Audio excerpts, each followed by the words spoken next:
Hello students of class 11, welcome to the online tutorial classes for Vidya Bhavan High Secondary School. This video is for class 11 nutrition and the chapter that I'm going to continue is the protein. This video is part 5. In the previous video I've started with these functions of the protein. Today I will continue that, and today I will start with the mechanical and the structural support that is given by the protein. That protein helps to provide the mechanical as well as structural support of the body. The body muscles contain protein, the body bones are forming using the proteins, and moreover protein is utilized for the formation of the structural parts like the hairs, like nails, like collagen fibers. These are very important parts of our body. Okay, the next function is the transporter of the substances. A large variety of compounds are carried by the blood between tissue and organ of the body, and this requires specific proteins. The proteins here works as the carrier protein and sometimes the transporter proteins, we can say. Usually the plasma proteins like albumin and globulin act as the carrier molecules, that is the proteins usually can transport nutrients from the intestine to the blood and the tissues. The lipoproteins contain 33% of the plasma proteins and help in the transfer of the lipids. Retinol binding with the protein and in the transport of the vitamin A. So here in every reaction we can see the protein is acting as the carrier protein or the transport protein, as it can help in the transportation of the other substances in various organs or transportation of the various vitamins and formation of the vitamins, etc. So the next function is the maintenance or regulation of the water balance. The body fluids distribution in the intracellular and the extracellular compartments mainly. The extracellular compartments are again divided into the three parts, like inner cellular fluid, the transcellular fluid, the intervascular fluid. These three have to be in balance to maintain our body functions, and protein's role is to maintain them properly and they do their work very finely. Okay, so it also maintains the sodium potassium balance of our body, that can make the proper fluid balance, and as well as if this sodium potassium balance disrupted, then we can also like faced by this sudden dehydrations or this kind of problem. Okay, so the next function is the maintenance of the pH. That means the protein act as the biological buffers. Biological buffers means they are acting biologically, they are not chemical as well, that they are acting as the biologically as like the buffers. What is the function of the buffers? The function of the buffers is to maintain the balance between the acid and the basic components. Okay, so they have the ability to accept and donate the hydrogen ions. The both type of the functions they can do. They can also accept the hydrogen ion and also can donate the hydrogen ions. Okay, thereby regulating the pH. This function is help in regulating the pH. Protein of blood, especially hemoglobin, can buffer acid as well as bases, thus help in the maintenance of the pH. This buffering action of the proteins due to the presence of both acidic and basic groups here.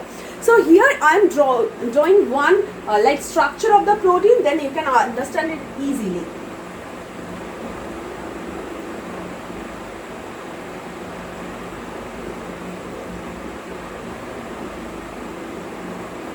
So here this NH2 is the basic group, okay, and COOH is the acidic.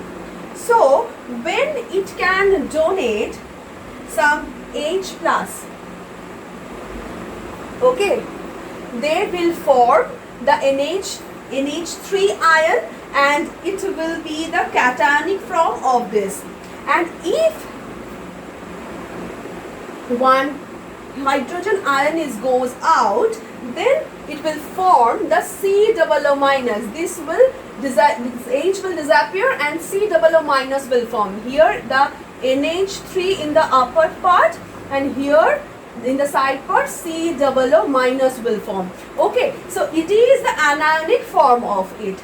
and by this it can maintain the balance of the acid and bases. Okay, so it acts as the buffer.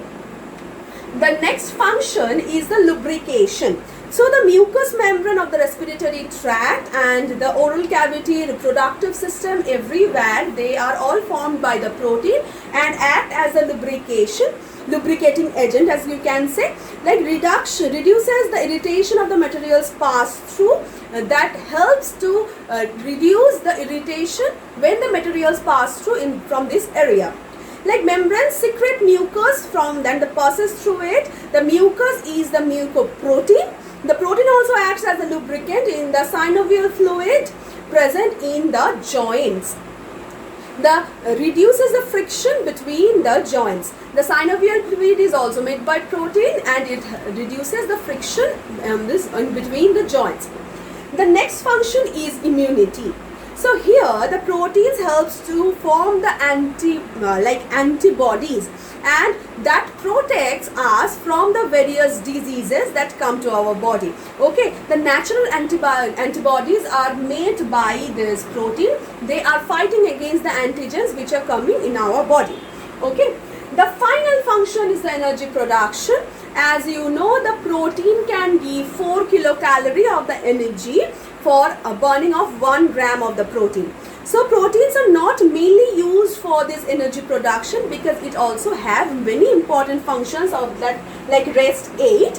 But still, if we need extra energy, the protein can also form the energy like the carbohydrates and fats.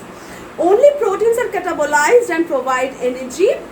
Not only the proteins, all the carbohydrate fat can do, but if needed, then the protein can also do that.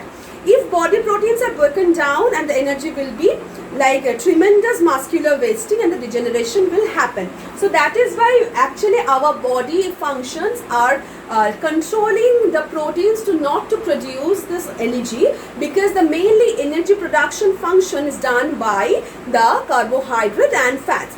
So let's sum up. What are the functions of the protein? The first function was the body building and maintenance of it.